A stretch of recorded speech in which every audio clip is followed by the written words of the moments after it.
What's going on? Where am I? I can't feel my arms and legs. I hate to break it to you, but you have no arms and legs. You're a brain. We're both just brains. Morpho? Nah, Morbius. We're stuck in jars in Solom's land. Ah, shit. I don't want to be a morpho brain. This is rubbish. You think you two got problems? You stuck my brain on top of this hairy gorilla body with its stupid claw. I mean, look at the state of it. Yeah, I've seen better. Yeah, well, at least you've got a right arm. You can still, eh? But the old, Can I, though? Can I? Take another look. Oh.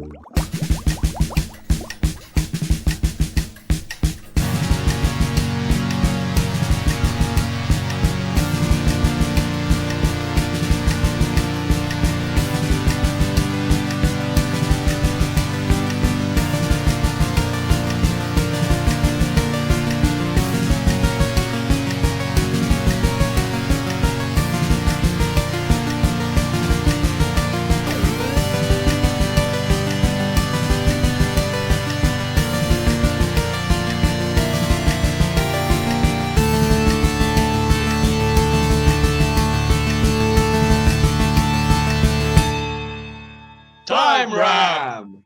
If you've ever wondered what it would be like to take a randomly selected Doctor Who story and a randomly selected one of the 15 Doctors and ram them together to make an altogether new story, it's your lucky day.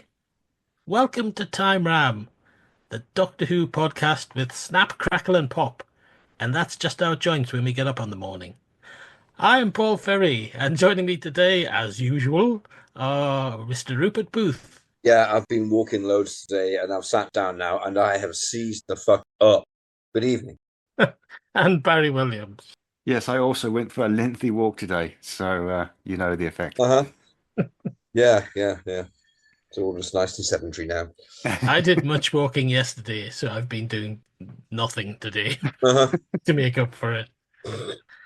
These are the problems of men in their 50s, ladies and Indeed. gentlemen. Indeed. Yeah. Well, I work in town now, so when I need to walk at lunchtime, I can just explore, just go all over. Yeah.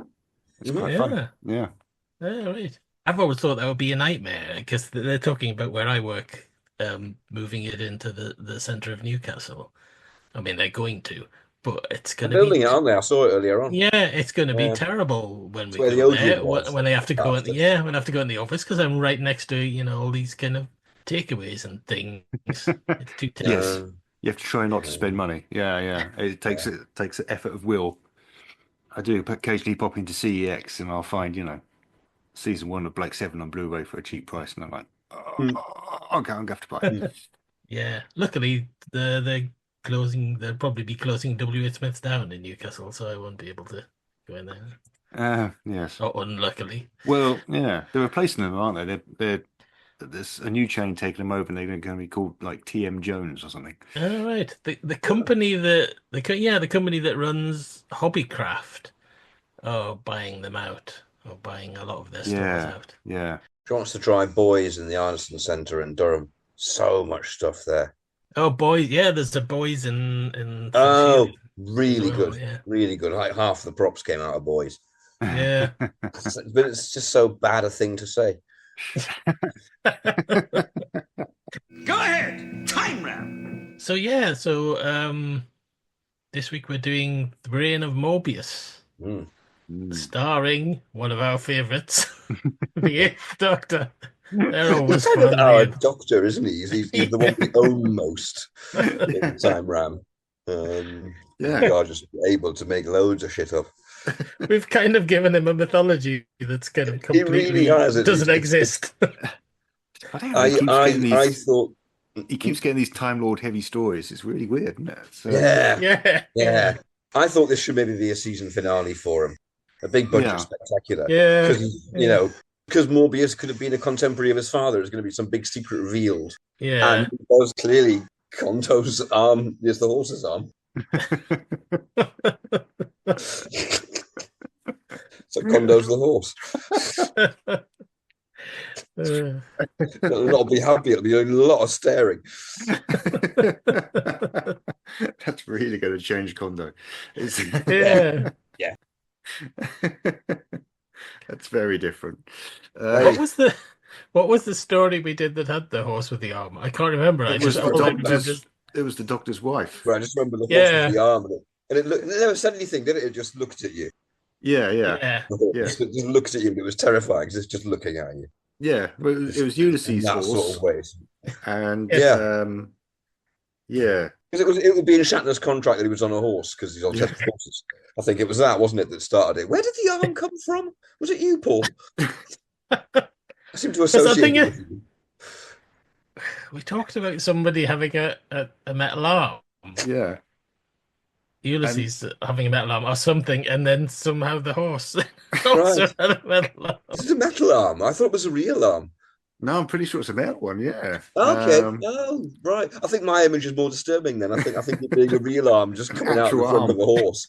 Yeah, the weird thing in this situation is the material the arm is made of, and not the fact that the horse has got a fucking arm sticking out of its flank.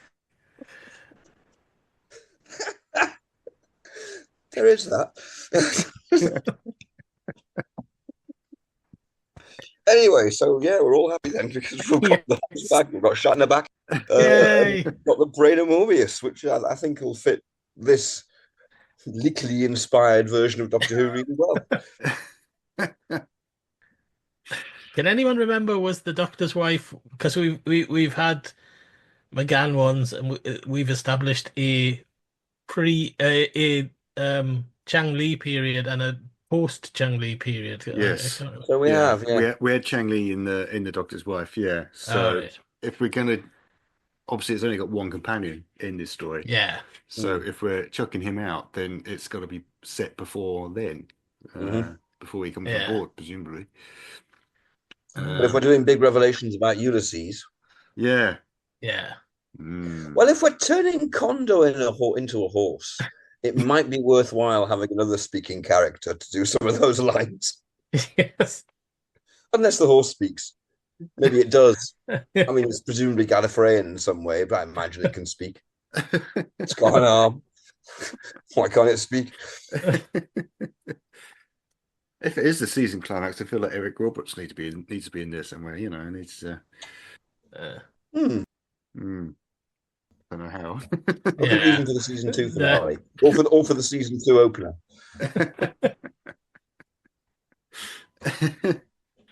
He can just be somewhere. He can be somewhere on Karn in tribute to Anthony Ainley dressed as a bush. He can play the voice of the horse. Just chuckling. Okay. Ha ha ha ha! I'm a bush. They can't see me. Ha ha ha ha!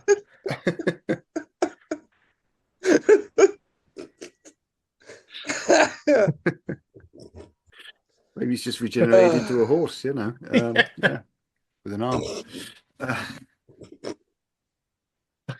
I always dressage for the occasion.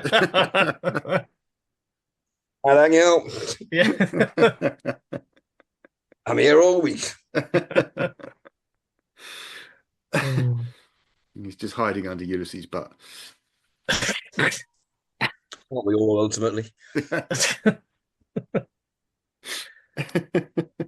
I suppose technically we have, because Shatner's orbited the Earth, hasn't he? Or did the orbit only just go into space? He just went into space. It wasn't a full orbit. It was just up and down again. So probably we in England haven't been under Shatner's arse, but some people will have been. Metaphorically, we have been. Metaphorically, we are Shatner's arse. Yeah. Okay, so Eric Roberts playing the voice of the horse. You down with that? Or giving him back for a masterly reappearance in season 2. I do like that. He's hanging around in the bush. Yeah. Maybe next time I walk past is a scarecrow. But Grace is blind by that point, so she doesn't notice. And everybody's saying to Seagull, why is he dressed as a bush and a scarecrow? And it's Doctor Who, you know. It has to be, yeah. The fans love this Why stuff. is there a scarecrow on a planet apparently without crows or bird life of any kind? Didn't they really be going, Seagull, why has the horse got an arm? Yeah. Oh, it'll all be explained in the end. Will It it? will all Though? make sense. Well, this is the one where we explain it. This is the one where we explain the horse and the arm. Oh, right. Yes. Okay. Yeah. Good. Yeah. Yeah. All right. Because we've got the arm motif going on. That's why the horse is Kondo, obviously. The horse's Yes. Is conduct. Grace going to Okay. be really American about the elixir of life? Is Grace going to be desperate to just kind of like take a little bit back so she can analyze it and mass produce it and cure everything Yeah. and make billions? Yeah. Well, that'd solve Medicaid, wouldn't it? Mhm. That's the exciting thing. Nobody in the universe can do what we're doing. Do we want some plot? Yeah. Let's have I some think plot, that's haven't a very good idea. Yeah, I think so. Mhm. Okay. All right. So we open with a shot of a mutt, funnily enough, Yeah. climbing out of a crashed spaceship, and then getting punched to the floor, apparently, by a horse with an arm.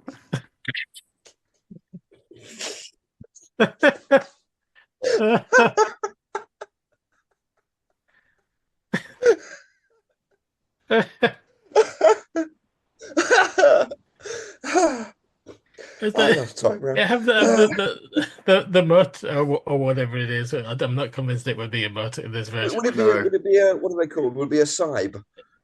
Yeah. It might be a side or something Maybe. like that. Yeah, He yeah. kind of goes Yeah. up to the horse like on the non-arm side and thinks, "Oh, what a lovely horse! I'll give it a stroke and all that." And the arm just comes round and goes, bang, just clobbers him one.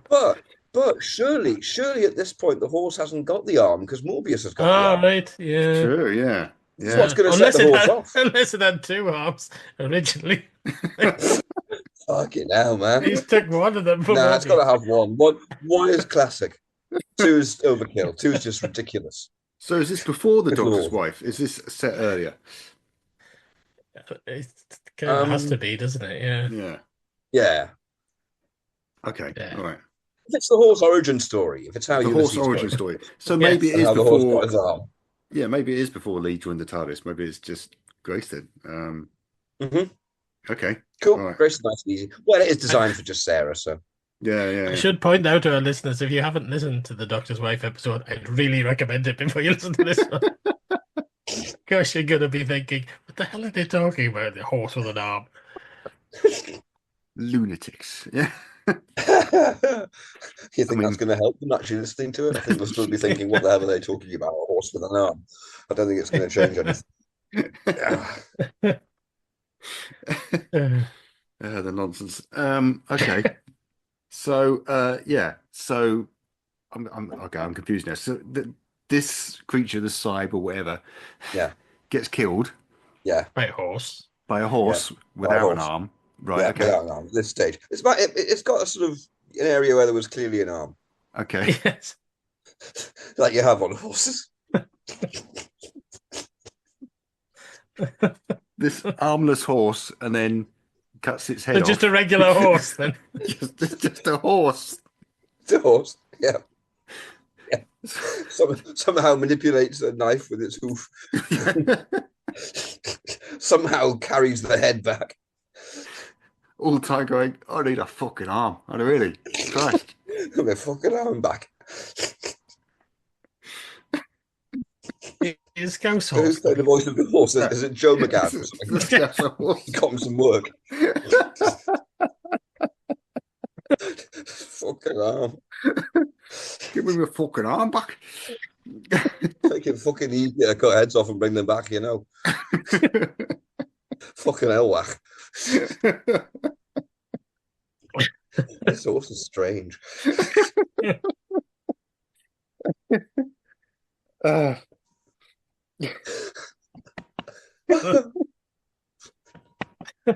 Right, stop that. Silly. I feel like we found the level. Yes, absolutely.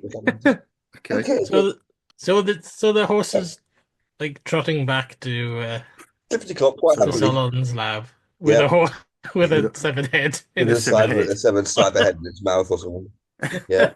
He just kind of drops it on the Yeah. table. There you go. Yeah. Winnie. I mean, the horse doesn't really talk, though, does it? So it just stares at you. No. Right. Okay. Yeah, Just yeah. kinda- Yeah. Solon's going to have a lot of explanatory dialogue. I mean, I know Kondo isn't loquacious, but he does give him feet lines sometimes. Solon's going to be just rabbiting to himself a lot. The horse should talk. I had a casting idea for Solon Okay. today because I was randomly I was watching Enter the Dragon today. Don't worry, it's not Bruce Lee. It's I thought John Saxon, who's in Oh yeah, the yeah. Dragon, he's the villain Yeah. in Battle Beyond the Stars and things like that. Right. Yes. Okay. Yeah. Nice. Yeah. Very nice. Yeah. Yeah, Best I had was Alexander Siddig, as in kind of stunt cast, the poacher from DS9. yeah. So he's an evil doctor in this one. I thought But that's much better. That's much better. I thought John Colicos. Oh, well, that's good as well. Mm, That's good Yeah. as well. They're both the kind of caliber of actors that you probably would have got in Doctor Who if it had been You couldn't go far wrong with Michael Ansara either. yeah. Yeah. Thinking Klingons. Yeah. Good. Yeah. Yeah. Mm-hmm. Well, I'm good with any of them. Yeah. Mm-hmm. Unfortunately, we possibly lost Wilfred Hyde White by this point. Yes. Yes. Yeah. But he'd done very well. Yes, you brought me ahead, have you? Ha, ha, Ah, ha. ah, ah. mm. Right, yeah. Yeah, well, Solo's not very impressed with his head. He needs a human. Yeah. So, this is when the Doctor and Grace arrive in the TARDIS. Mhm. And it does, well, certainly Tom believes that he's been brought there by the Time Lords. Time Lords sent him on a mission. Yeah. I don't see any reason why I have to change that. Yeah. You know, they seem to be very much sticking to bits of lore like that. Yeah. The Little Bible's very into the Time Lords, isn't it? Very Yeah. into the And Time his Lords. heritage Yeah, and stuff like that. So I think it Yeah. absolutely fits. yeah. Well, he's either been sent by the Time Lords or he's following one of Ulysses' obscure clues or something like that, isn't he? Well, that's it. I mean, it could be. But if we do the season finale thing, I suppose it could be that he's actually worked out that they have to come here for some reason. He could be all excited about it. Yeah. The Time Lord thing, I don't think gets used again after it. I mean, Tom mentions it at the beginning and has a rant about it, but then it's not relevant to the story, is it? Yeah. Well, it's relevant in terms of the sisterhood, but yeah. Oh yeah. But being sent. Yeah. Oh Specifically. yeah. If the Doctor, yeah, absolutely. Yeah, that possibility isn't raised again. Yeah, no. It's No. you know. So we could just have it as you know, this is the exciting climax. He's tracked down here. There's going to be some big clue to finding Ulysses. Yeah. So certainly Tom has a bit of a sulk. Mhm. Yeah. And then the companion Grace obviously finds sort of a field full of spaceships. Mm. I think All of it rather in than- a fairly small studio space in the original version. Yes. But Yes. this, I'm kind of imagining it's going to be somewhere in Canada. Yeah. They're going to be it'll look great. Yeah, It'll look amazing. It'll be a plate shot. Yeah. It'll look fantastic. Do you know one of those spaceships is the Draconian ship from Frontier in Space stuck upside down? Yeah. I noticed it last time I watched. I went, oh, that's the Draconian ship. Yeah. There's probably, I bet, actually, if you sat down and looked really carefully at that, there's probably about 5 or 6 different recognizable Doctor Who ships that are just dumped and stuck in there. Yeah. I was thinking, rather than Tom sulking, we're going to be having McGann kind of doing that slightly soft-hearted bit. Kind of, I was born around here. Look at the stars. I remember these stars. You know, Yeah. these are the stars I was born under, Grace. Yeah. And her being all excited, kind of going, so we're close to your home world. He'll have some story about how Ulysses took him out one night and Ulysses took him out one night. Yeah. Both of their pairs of shoes fitted perfectly. There was it. Yeah, showed him how to kill a man, and then they looked at the stars. Yeah. Yes. And then Campo came down from his mountain and brought some like elderflower wine, and they all laughed at night and told tall stories and blah. The daisiest daisy and Daisiest daisies were all over the place. Yeah, and they ate them. And it was all started the singing "Row Your Boat," all that. Yeah. And Grace has wandered off. Grace has wandered off and got bored and goes, "Look, there's the crashed spaceships here. That's more interesting. Let's do this." At some point, do you think she just goes, "Look, shut the fuck up"? Yeah. You're telling me you're not Doctor Who. You're telling me everything. Everything. You're ruining it. Read my lips. I am not interested.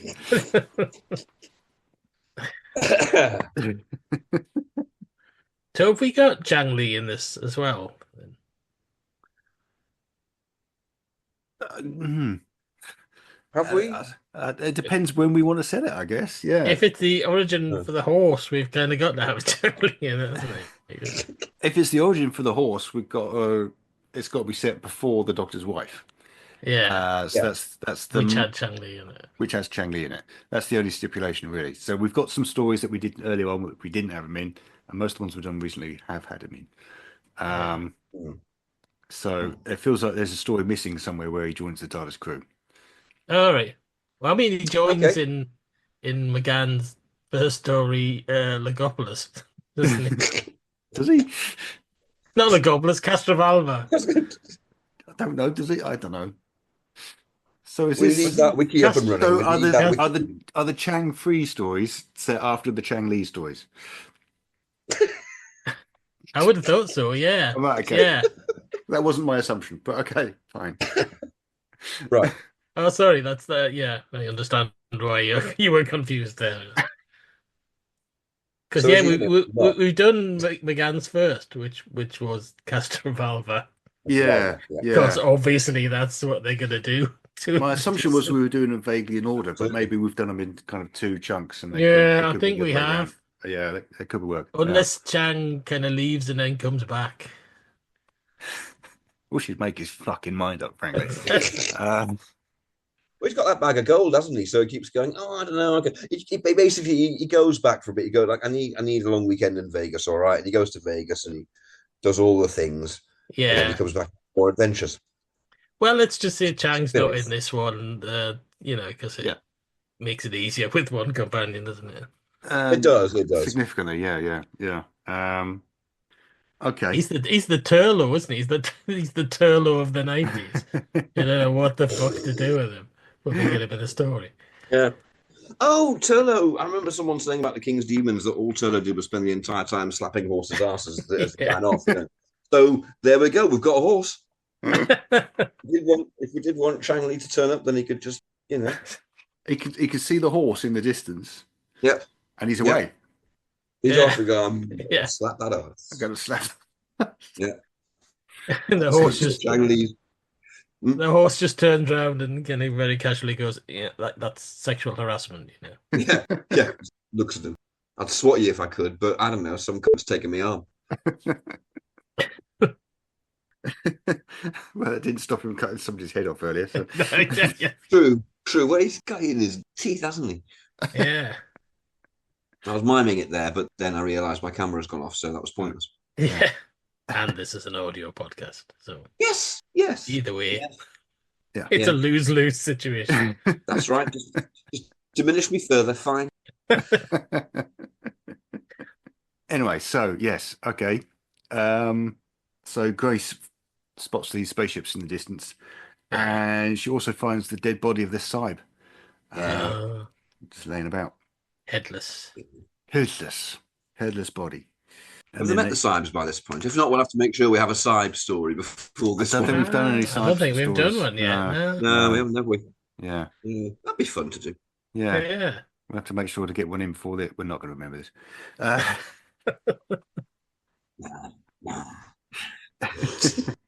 So they see this body, then they see Solon's house up on the hill, Yeah.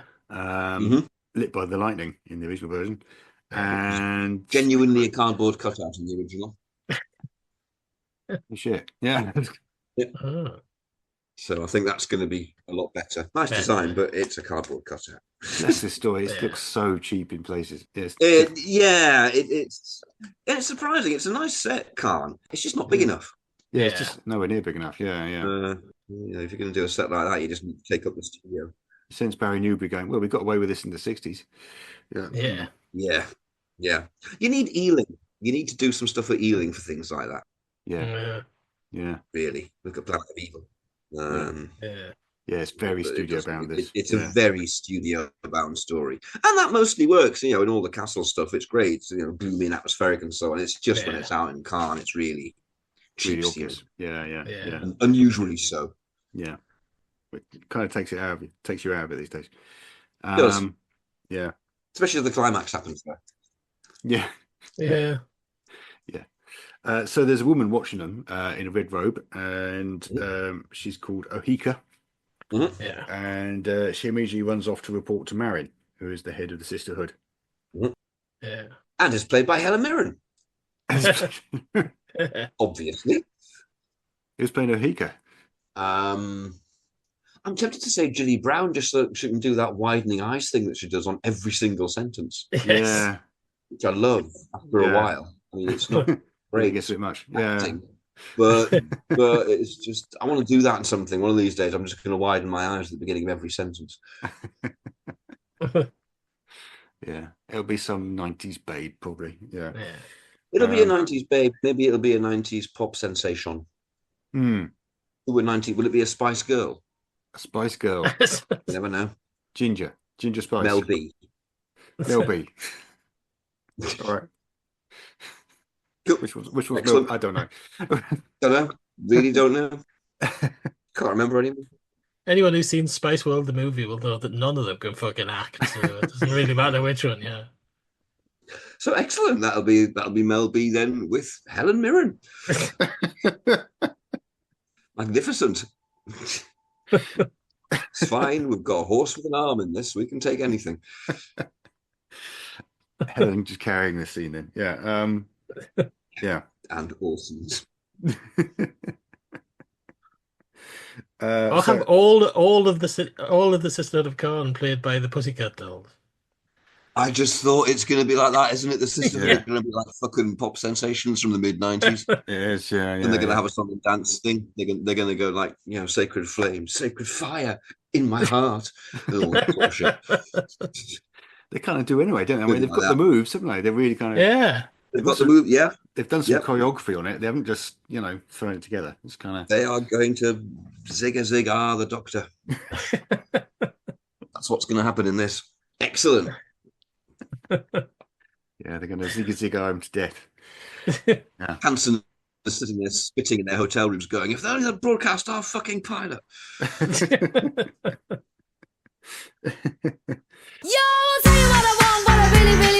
So, yeah, Marin kind of explains we're on the planet Karn, Yeah. and no one can approach Karn undetected. Yeah.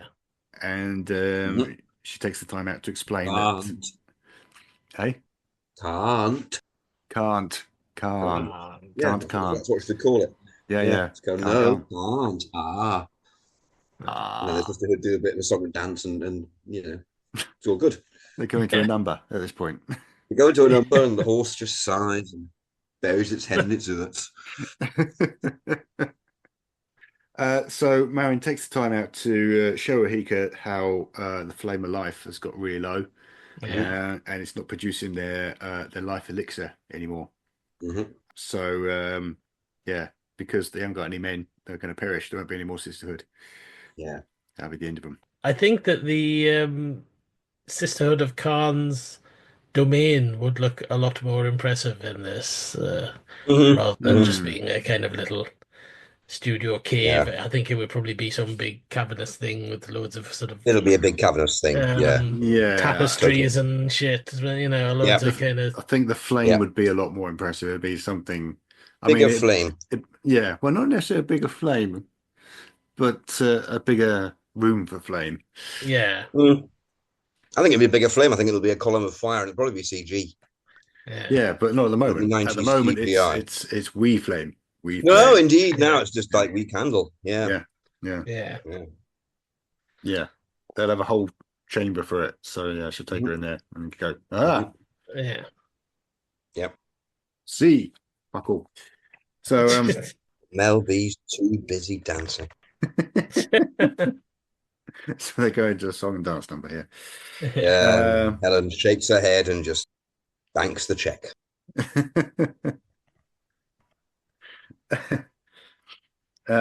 So Marin is, I would say, a little bit paranoid. The elixir has in the past been shared with the Time Lords, but now there's nothing left, and she thinks that the Time Lords will come to steal what little supplies they still have in the storeroom.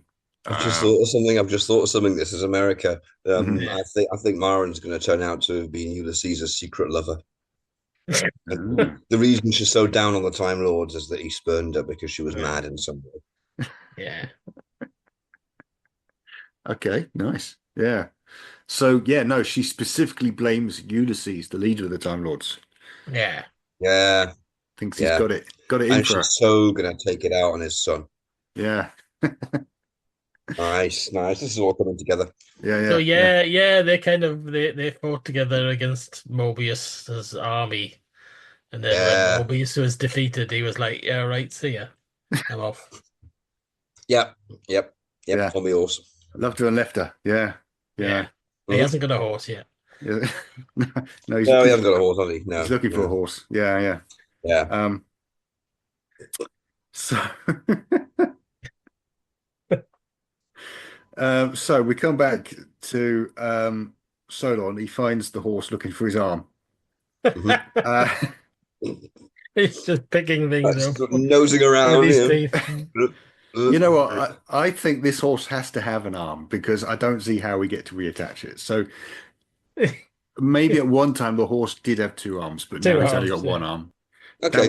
That to me would make more sense.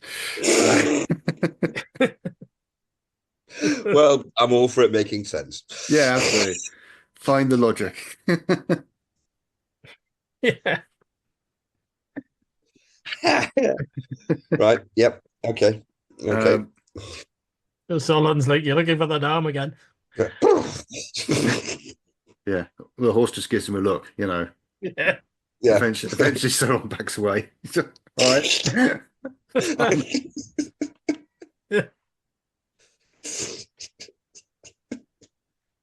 All right, you get your arm back. All right, just We'll just leave it at that. Would you like your nose back? What we fucking arm? So he is being voiced by Joe McGann then. We've agreed the horse has a voice and it's Joe McGann giving it some. Maybe it never talks while anyone's around. It just mutters to itself. You know, after so long it's gone. It says, "Want my fucking arm back now?" Got to get a clue down here. Get the shite out of you.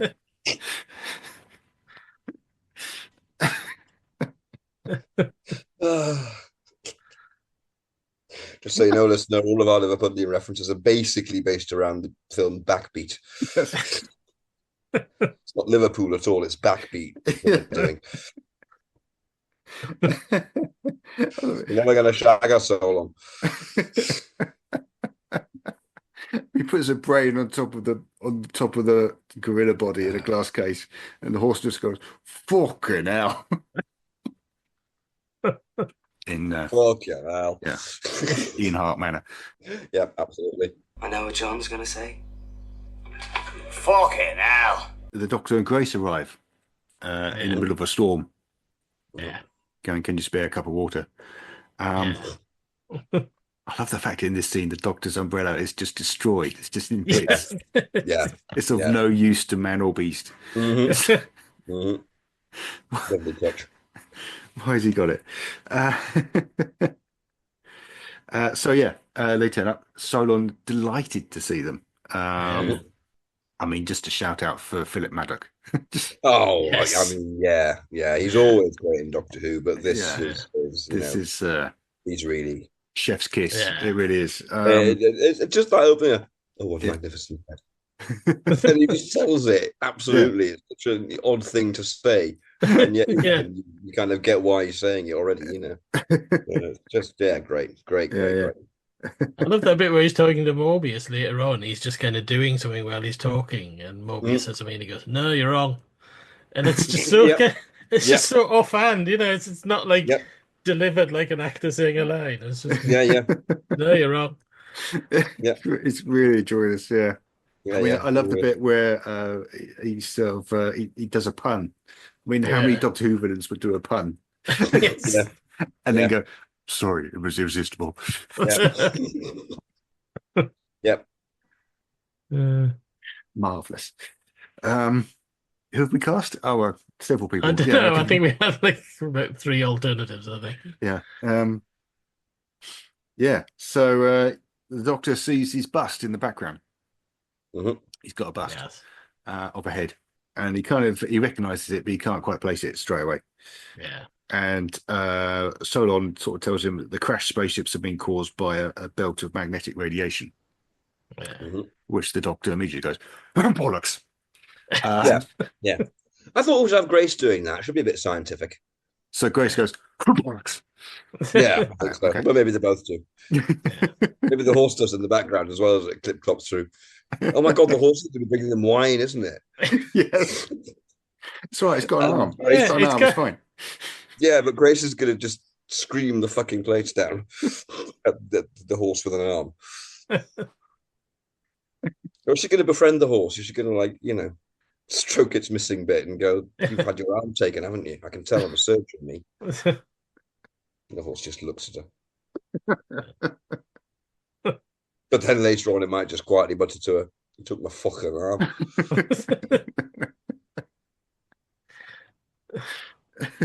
So yeah, the introduction of the horse with an arm, that's going to be a thing. Yeah. I mean, yeah, presumably someone's going to have to explain that. Did we decide how the horse was being done last time round? I mean, physically, how you shoot the horse.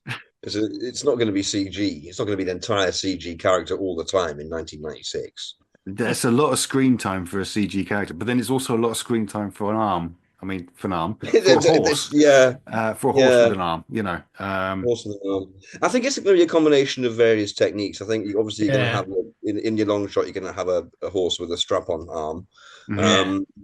And then you'll have, for mid shots, you'll have a kind of flank of horse built as a prop, animatronic, with an arm stuck through it, bloke's arm. Yeah. I think some of the time you're literally going to have a bloke standing behind a horse. Yeah. Being its arm. Yeah. And sometimes as well, you can just shoot an arm element on a green screen and pop it on. Yeah. So it's doable. It's doable. Yeah. Thank fuck it didn't happen in the Hartley era. No. The Hartley era, it's not happening. Or it's a pantomime horse. It's basically Dobbin with an arm. Yeah, it's those two blokes from Rent a Ghost, isn't it? Yeah. Actually, the Merca's got arms. It'll be a bit like the Merca. Yeah. That's not a recommendation. Yeah. No, it is not. It is not. Commercial time. Hi, I'm Juliet.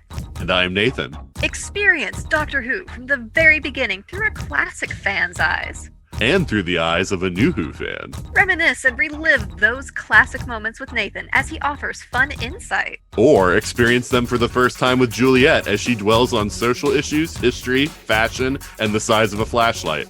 We're the Time Streams podcast. Find us on Spotify, Stitcher, or Apple Podcasts. You have been listening to Time Ram. Woof, Time Ram.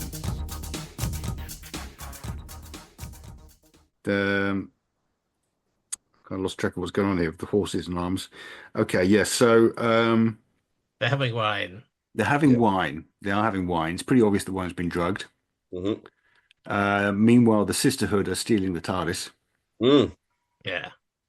With their song and dance number. Their song and dance number. Yeah. Excellent. Bring the TARDIS here.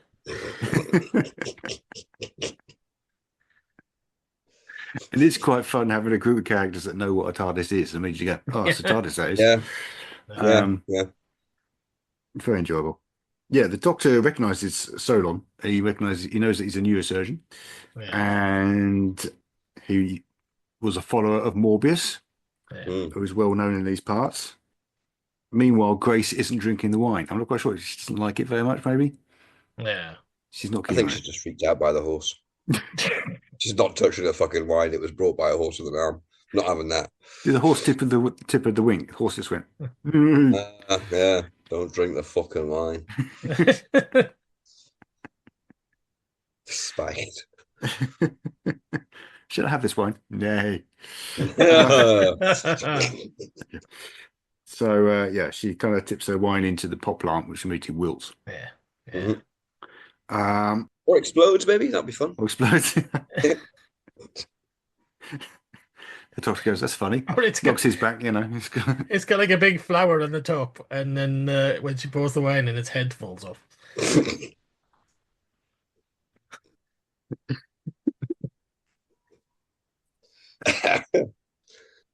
expect this one to be full out comedy, but yeah. It's got a horse with an arm in it. Well, I mean, the doctor's knocking his wine back, and then he realizes that the bust is of Morbius, and then collapses. Yeah. And Grace pretends to collapse as well because she's a bit cannier than she lets on. Now, I was thinking this version, I don't know whether it would be, not necessarily here, but I'm thinking with the money they've got behind it, they're going to have you're going to see the battle against Morbius. You're going to see there's going to be a flashback to this. Yeah. This revolution with Morbius and Ulysses fighting him and with his. Well, he hasn't got a horse. They're going to be using repurposed shots from 60s Star Trek of young Ulysses. Yeah. Yeah. Oh, Shatner just going, oh, I can play young. Yeah. Get me a bigger corset. Give him a jet black wig. It's just like somebody's pull his dewlap back, just somebody's got their foot on his back with the strings of the corset. Yeah. And he's going, tighter. Crocodile clips around the throat. Yep. Fine. Yeah. Yeah. And Philip Siegel comes down, takes one look at it, and says, "You can just do it in voiceover."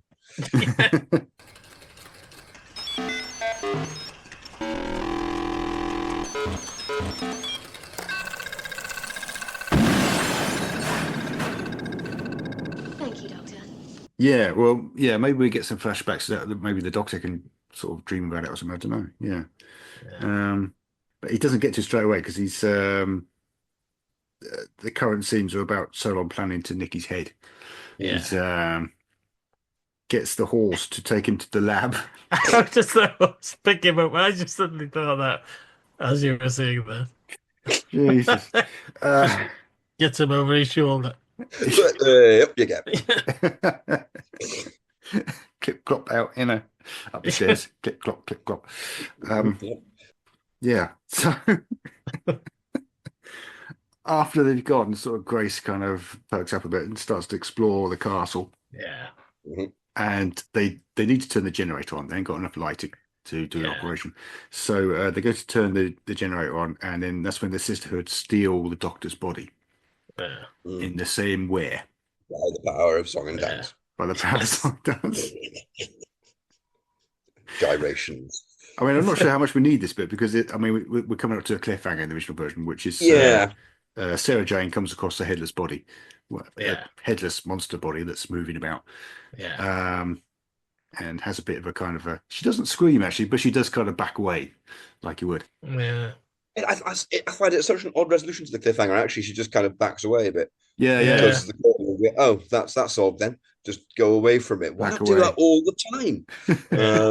That'd be great. You could just follow her. She just backs away for the entire castle, backing away. Backing away. It's like all halfway across Karn. Back away. Yeah, like Homer Simpson, just backing away. Yeah, into the thing. I was wondering, now we're into episode 2, because we're going to have to cut about half of it to get it to 45 minutes, which I assume is what it was going to be. I was wondering whether we should cut the whole Sarah blindness bit. Yeah. Because it gets restored. I know it's a motivator for getting the Doctor to the Sisterhood, but he's there now. Well, we don't need, if it's 45 minutes, we don't need all the back and forth, and we can, we can cut a lot. I mean, it would probably follow more or less the beats of that hour-long version of it that there is. Yeah, which doesn't. I must have seen it actually. Yeah. Oh, I've seen it hundreds of times because I owned it on Betamax in the day. Yeah. Is it like watching Genesis? Genesis that you come to a bit. Oh, that's from the record. Yeah. Yeah.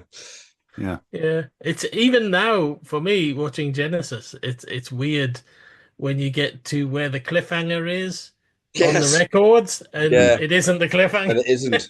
Absolutely. It's actually, I have to say, and you're going to be controversial here, it's a better cliffhanger than the cliffhanger that's in the program. I was going to say the same thing. Yeah. I mean, the record's a really good version, and it's great. It clips along. It's you don't miss the pictures, really, do you? Just like our horse. Clips along. Yes. Tell you what I love about that is that Tom's narration is very sparing, Yeah. and you can still follow it from just sounds and things. Like when he's struggling with Davros's arm, you can follow it just from the sound of it. And it doesn't now, I think if they did it now, you'd have a narration going, he grabbed Davros's arm and like that. And you're thinking, you don't need that. You can get it from the kind of sound of it. That's what I like about it. Yeah. And Davros saying things like, release me. You know, it's all in there. That's all you need. Yeah. Anyway. Yes. So, the Sisterhood have the Doctor, which Solon is disappointed about when he finds out. Yeah. They wake him up. And the TARDIS. And the TARDIS. They've got everything. Yeah. They've got all the cards. Yeah. So, they wake him up. They accuse him of nicking their elixir. Yeah. And basically they're going to kill him. And this is the good bit where we can maybe bring in the flashbacks, because the Doctor starts to talk about he was touched by the mind of Morbius. He knows that Morbius is there. I was thinking the same thing. It's absolutely we're going to have the flashbacks. Yeah. And Marin obviously saw him atomized, back in the day. So we can cut to younger Helen Mirren. Witnessing the execution. Oh, it's going to be like the Master. He's going to have the death hat. The death hat from the TV movie. Yes, he is going to have the death hat. It's going to be like that. Yeah. They're putting in one of those things. Yeah. Excellent. Yeah. That's exactly what it's going to look like. Yep. Ulysses pulls the lever. Yeah. Yep. And that's it. He's gone. Yeah. How about Time Ram? Time Ram? You couldn't do it in that old crock. Woomph. Time Ram. Londoners. So the Sisterhood have a whizzer idea. They're going to burn the Doctor at the stake. But they're interrupted because just for being there, really, isn't it? Yeah. It's for wanting their elixir. They're going, you want our elixir? Yeah. It's going, no, I don't. Yes, you do. We're going to burn you. And he's like, I'm not happy about this, basically. I don't want your fucking elixir, all right? But they're interrupted. Solon comes in. Solon comes in. He's after his heat. So he interrupts them, and Grace has also followed him down the mountain. So she's there. She's able to kind of cut the Doctor's bonds while nobody's looking. Yeah. I love the way Solon kind of he just like kind of totally gives his game away to the Doctor. Literally, while the Doctor is there, he goes, "Don't burn his head," and you're thinking, "Well, you kind of yeah. You've blown it now, haven't you, Solon? You can't keep that secret anymore." And the Doctor clocks him and goes, "What?" It's a lot of fun. I like how apologetic he is. He's kind of sorry. And also, it's around here that Sarah goes, "Oh yeah, headless body." He's got. Yeah. So you're right. I mean, he begs for the head, and then he's also offered them Kondo in the original version. Take the horse. So when he gets back, the horse is like giving him the eye.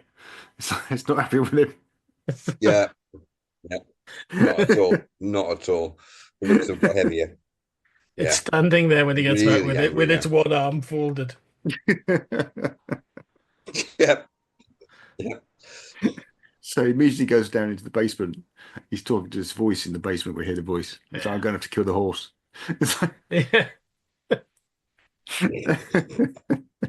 I don't want to be a horse. Time for the glue factory. You promised me a hairy creature with a crab arm. I don't want a horse.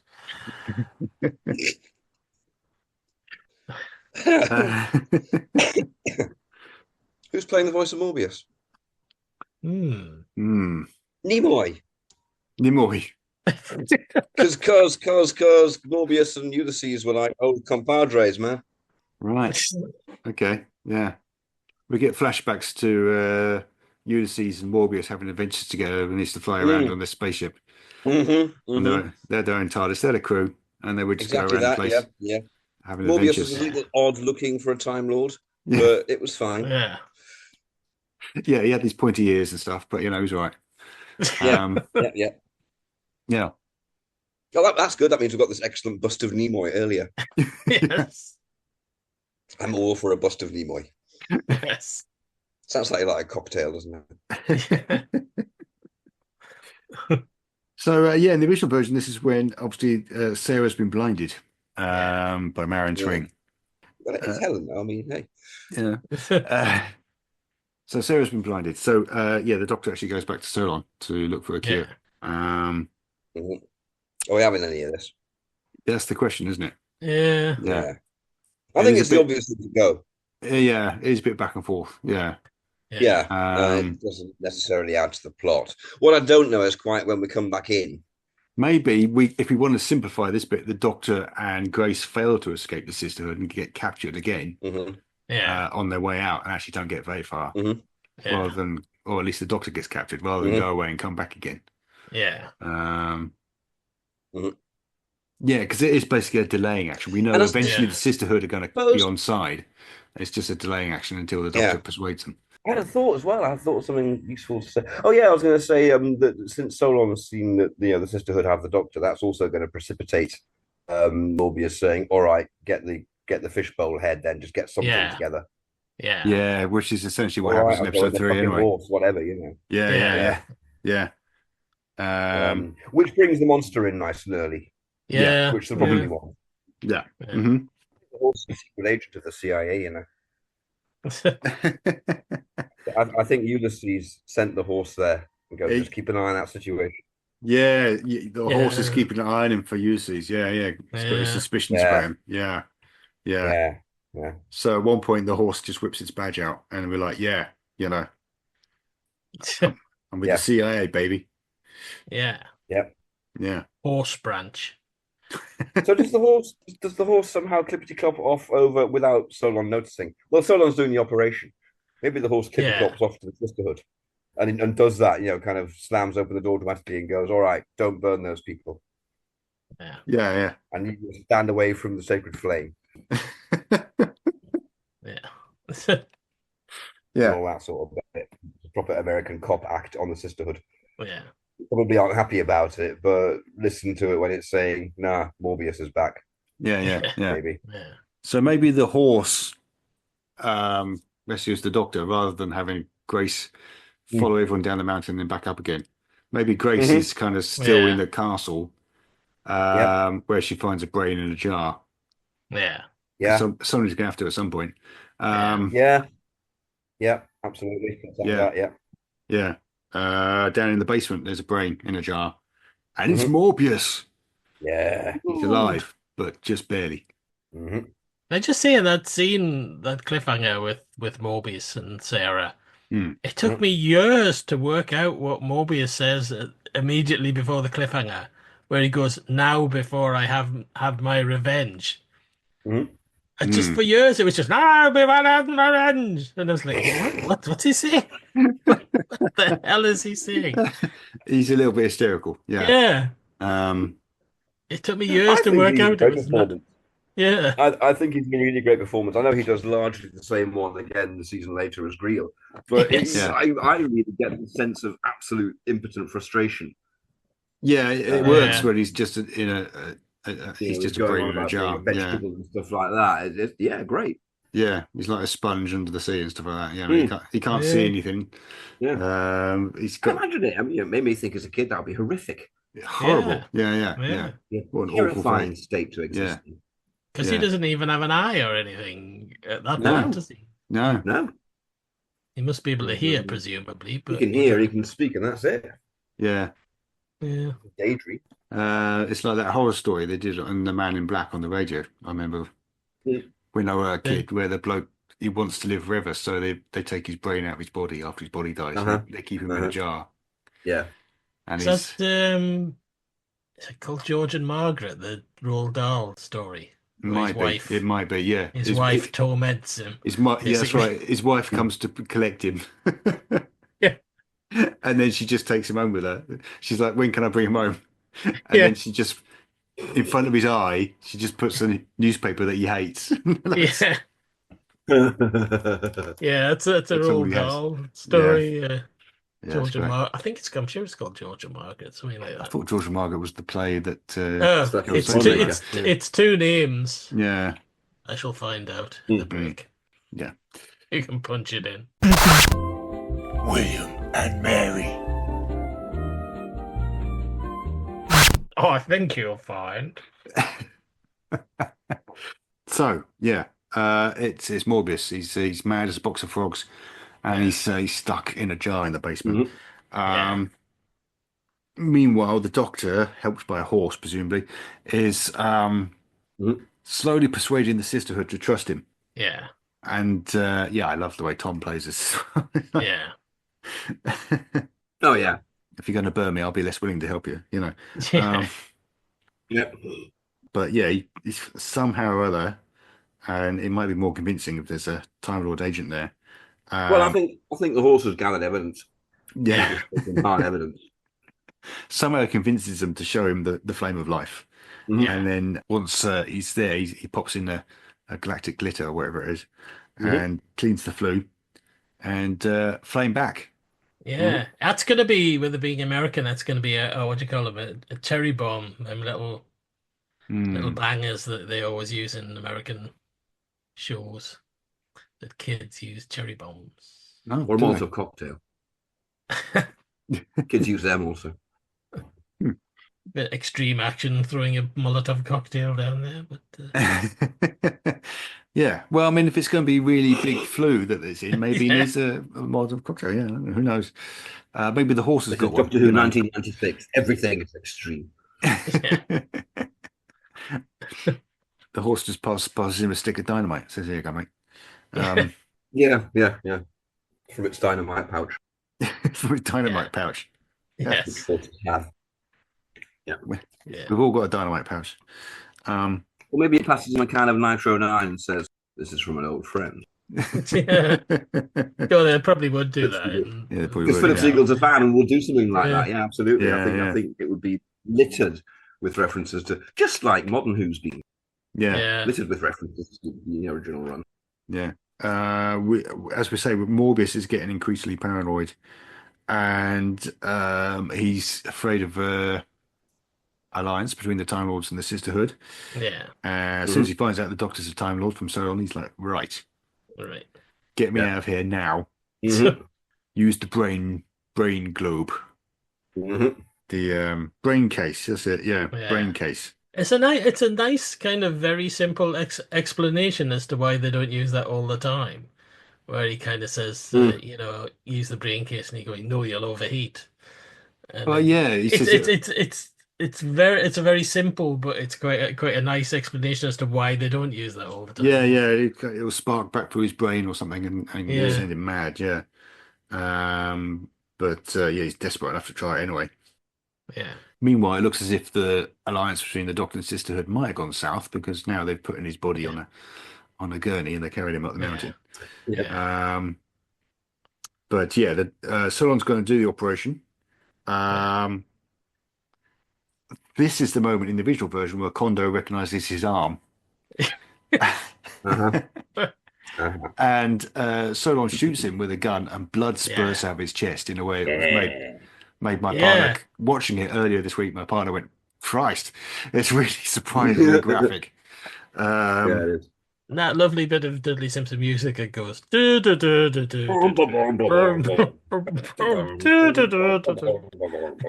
Yeah, great. And we get some sort of brain humor that gets dropped on the floor. I mean, it's hilarious. Yeah. Yes. Yeah. It's an incredible sound effect that just kind of goes. Yep. I mean, it's funny from the moment he drains the fluid out and the brain just goes. Yes. And then he's just carrying it about for the next 10 minutes, not really worrying about how's his brain staying alive by itself. Safety. Yeah. It's quite a large brain, isn't it? It is. That's why he needs a big head. Yeah.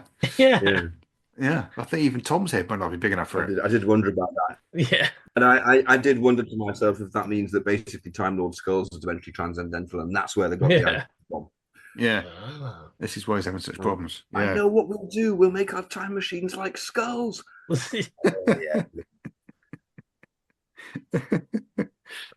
So when Time Lord Vikings make cups out of skulls, that means they can just feed the entire village with it. You know? Massive.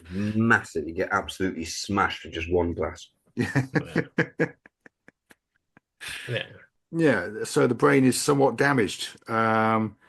And I guess Grace gets dragged in to help because I'm assuming in our version Yeah.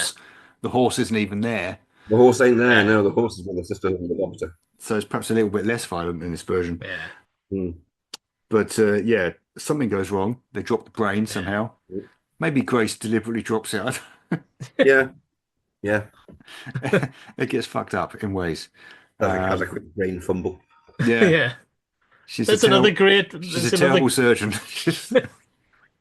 That's another great Solon line there, isn't there? Where he just kind of goes, Morbius's brain on the floor. I love that. Yeah, it's great. Absolutely. Yeah. Again, I was going to say the same thing. Yeah. Yeah. Oh, God. Kind of like he's overwhelmed by the ridiculousness of it. Sorry, What Morbius. fresh hell is this?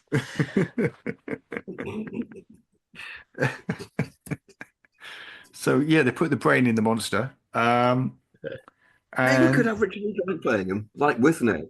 It's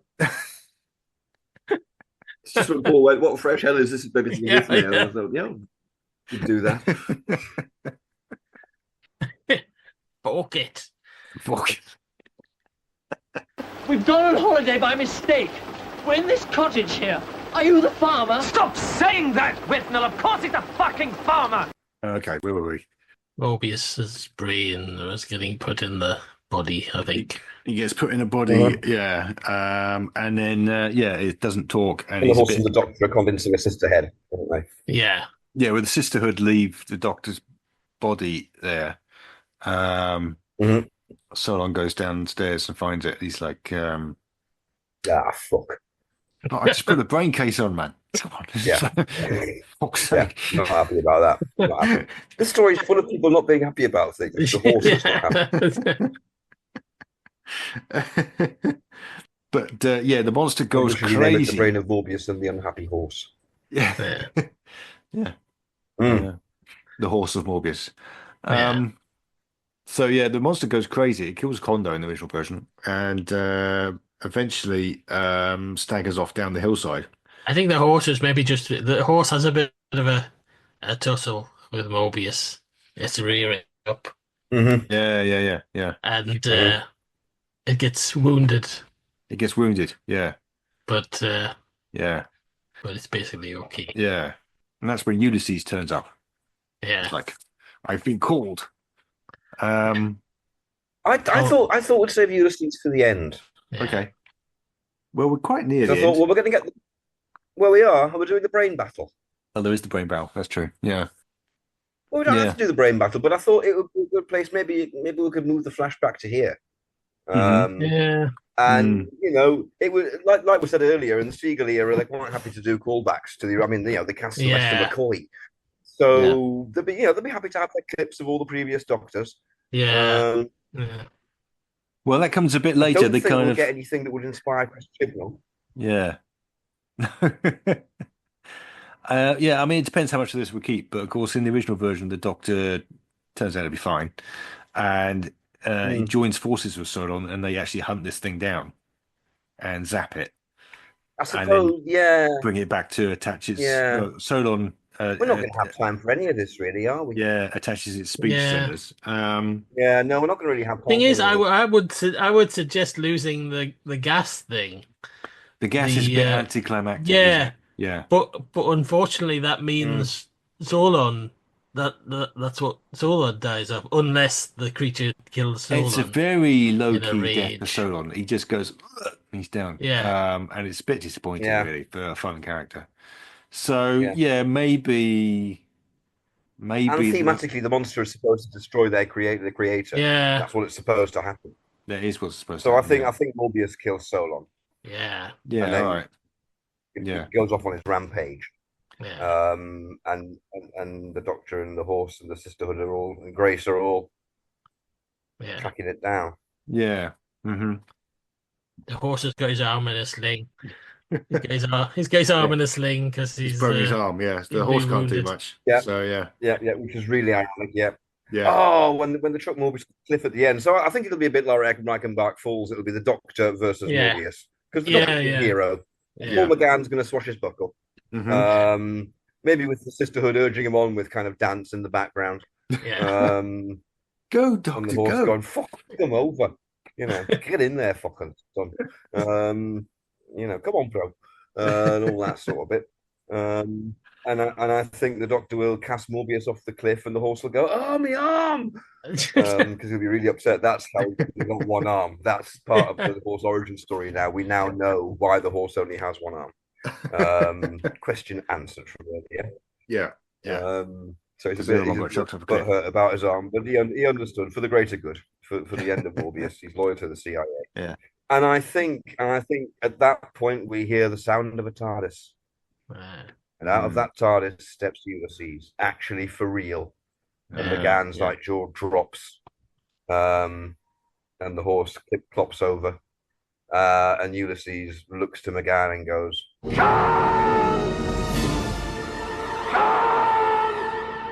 well done, you may be proud. Or something like that. Something American like that. Yeah. And the Doctor's lower lip wobbles.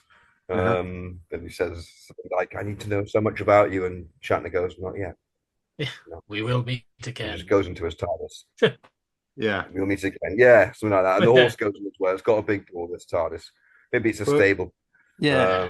Well, if you're going to do an end of season cliffhanger, Ulysses is going to be going, there's something else we need to do. Yeah. There's something else. Yeah. Now I need to tell you the truth about the Master. Yeah. Something like that. Who's over there, by the way, Because chuckling? the Master. just the brush. They can't see me. That's why he was there all along. That's why he was there. When the story's all over, when the TARDIS dematerializes, the Doctor's TARDIS dematerializes, we'll just, the sisterhood dance off back to their cave. Yeah. We'll just close on the bush. Just shaking. It's Eric Roberts having a laugh. Yeah. Haw, haw, haw. I don't know how I get this laugh.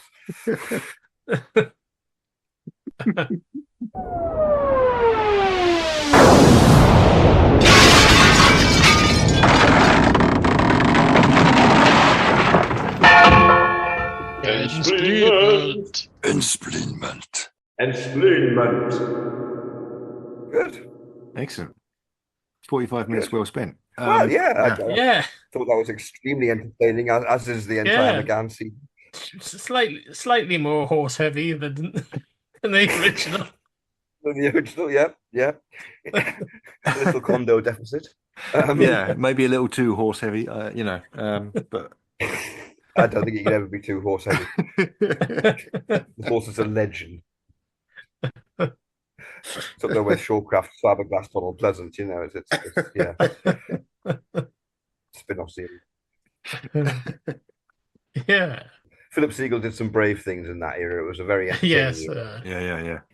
Yeah, the spin-off with the horse and the fiberglass Donald Pleasance was definitely a high point. It didn't last long. It was too beautiful to live, but those 6 episodes we have. I can imagine the title sequence like a kind of 80s cop show. It's a buddy thing. That's what it's about, isn't it? That's the narrative of it. It's a buddy story. Yeah. The horse jumps over a car and punches someone out. Yeah. The Donald Pleasance just kind of rumbles towards things slowly. He rumbles away from them again. Rumbles after the bad guys, but yet somehow still manages to catch them. You get a shot of both of them on a speedboat laughing, With the TV girls. Yeah. Excellent. Yeah, the 90s. Right then. Yeah. Let's have some numbers, shall we? Do we want to spleen? Oh, yeah. We can't, can we? Because yes, of course we can. Yeah. Well, it's completely different. Yeah. Yes. It's a knockabout comedy rather than a visceral horror. It's just a realist comedy piece. It's like an episode of Nightingales or something. Mary Shelley will be turning in her grave. Yeah. Yeah, absolutely. It's not very much to do with Frankenstein. Quite possibly emerging from her grave to punch us out. On a horse. Phoning Philip Siegel and going, you can't have it. Put me out under a bland pseudonym. Yeah. Is it better? Yeah. It's better in some ways. I think it will look better. It'll look better. I mean, Yeah. of course it will. The design and things will probably be well, they'd have more money for the design and things. That's the main thing that lets it down, really. I mean, some of the shots. I mean, the shot where Morbius falls off the cliff, His and head comes off. and you just get a well, yeah. Well, I was thinking of the effect shot where he's falling towards a drawing of some ground. The CSO shot, Yes. Yeah. That's going to be vastly better, obviously. My son saw and mercilessly took the piss out of all of his native 10-year-old wit. So it would definitely look more impressive. But I do hugely love. I think they'd probably go for more of a mashup for the creature. I think if they had more money, it wouldn't just be like a hairy body, one arm, one claw. It'd be bits of everything on it. You know, we haven't really touched on it much, but I mean, why is Solon building this horrible creature to put Morbius's body in? Morbius clearly isn't terribly happy about. Why doesn't he put him in the Doctor's head? You can imagine. Yeah, you can imagine the conversation where he's kind of saying to Morbius, "I'm going to take the Doctor's head and put it on this body." Yeah. Why are you putting the Doctor's head on this kind of massive body? I don't want a massive claw. I'm quite happy being a Time Lord, being able to regenerate. Loads of regeneration. That's great. Yeah, that's what I want. You can put me back into what I am. Marvelous. Thank you. That'd be fine. That. Thank you. Yeah, I always got the feeling that Solon's kind of, when I put all the work in, you're going in the fucking thing. All these bits are sewed on, Yeah, I mean, years, mate. You've got the lungs of a Biristrop. Come on. Biristrop, yeah. Time Lord lungs of shit. Biristrop. Lovely names in this as well, like the Biristrop and the silent gas dirigibles of the Bullseye. Yes, that's a tremendous Robert line. Holmes clearly having a laugh there. Yeah. The other thing I like about it is it's very nice in the Hinchcliffe era to actually have some nice roles for women. Yes. Rare. Yes, indeed. Yeah. And it's great to see this cast here. Yeah. It's just a shame it's so cheap. Yeah. And it is only Karn. I mean, I think the inside of Solom's castle looks fantastic. It's a great set. It's Karn. Yeah. Lets it down, really. It's a shame that wasn't shot at night on location. Yeah. 9 out of 10. 9 out of 10 for me. Yeah. I think I'm going to knock it down to a 7 for the constant song and dance routines from the Sisterhood. It did rather undermine their seriousness for me. Well, I'll go in the middle and say 8. Okay. Yeah. I don't think that was good casting. That was whose idea was that? Ridiculous. It was beneath me. Let's not see Mel B in Doctor Who again. Okay, you want a doctor? Okay, good. Yay. I'll give you a doctor. 15. Oh. Ooh, for the first time? First 15, yeah. Yeah, right. In story 106. 106, okay.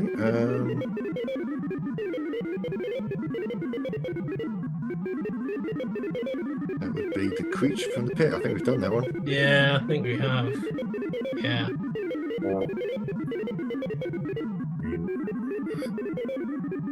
We get more and more like it. Yeah. 158.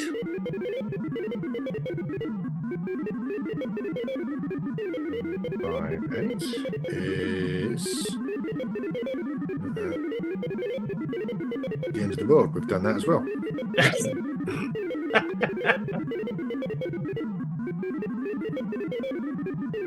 115. 115. Probably around the ones, aren't we? Yeah. Logopolis. Try again.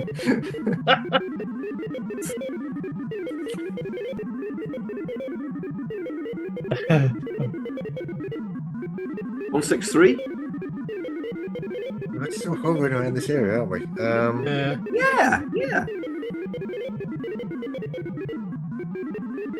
163. Father's Day. Father's Day. Father's Day. Have we done that? Yeah. No, we haven't. Yeah. Okay. Right. Father's Day. There we go. Right. Yeah, I was just thinking when we rolled Legopolis there, even if we hadn't done Legopolis, we couldn't have done that because it's his last story. We could. Yeah. How we read. We don't. Yeah. It's like. Yes. Yeah. Yeah. He's giving me a flood of tears in Father's Day. Oh yeah. Oh yeah. It's gonna be crying all the way through. Walk out of the TARDIS and start crying. Yeah. Mm-hmm. I can see it with Ruby because I mean she's essentially Rose anyway. She's essentially Rose. Yeah. So we're not going to have to change anything. Yeah.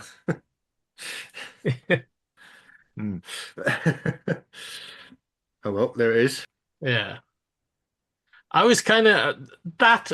I think that just about kind of is okay, but I was dreading it being a kind of sort of later Tenant or something else that Russell T Davies had written because I was just thinking, oh, it's just gonna be exactly the same, isn't it? Yeah. You know, if we, I might have graded if it had gone like that.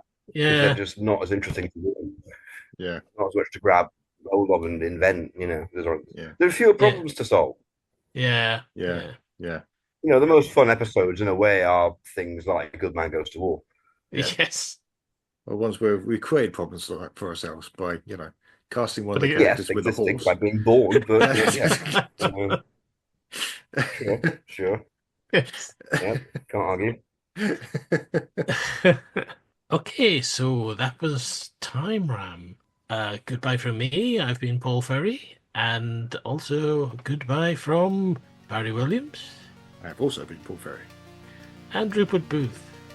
Warm good night from me, Paul Ferry. Right. Would the real Paul Ferry please stand up? We'd like to thank Ben Jones for... Oh my God, none of us stood up! Right. I didn't know if anybody stood up or not because... Does that mean you're not the real Paul Ferry anymore? What have you done with the real Paul Ferry? Yeah. I couldn't see whether anybody was standing up or not because I've got a page over. We can see you. I buried Paul. I buried Paul. It wasn't really on Baz and me to stand up when you said it was the real Paul Ferry. Yeah, it's not us. I can see your confusion, but yeah. Yes. Anyway. Sorry, I interrupted. Yes. We'd like to thank Ben Jones for our music. If you'd like to follow us online, you can find Rup at Rupert Booth on Twitter, aka X, and also Blue Sky. Baz is on Blue Sky and Tumblr, and I am on Blue Sky, Tumblr, Threads, and Instagram. Just all of them. We have a website at timeram.com and a page on Facebook under Time Ram Podcast. If you want to support the podcast, we have a Patreon page where you can send us a few quids to buy a vibrating sporran each. I'm just reading the thing I said before. What? I shouldn't be doing that. No.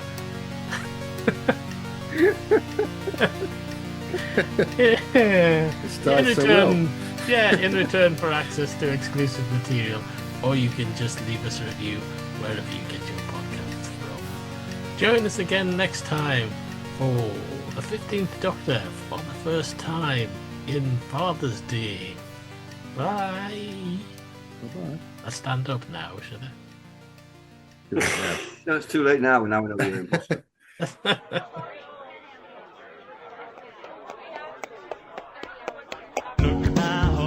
My horse is amazing, give it a lick. Ooh, it tastes just like raisin. A stroke of its mane, it turns into a plane. Then it turns back again when you tug on its wing cage. Ooh, that's dirty. Do you think so? Well, I better not show you where the lemonade is made. Sweet lemonade, sweet lemonade, sweet lemonade, oh, sweet lemonade.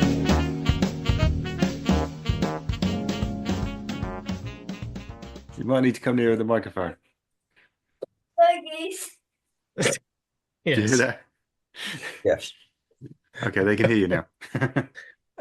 Direction point! Direction point! A Doctor Who podcast network.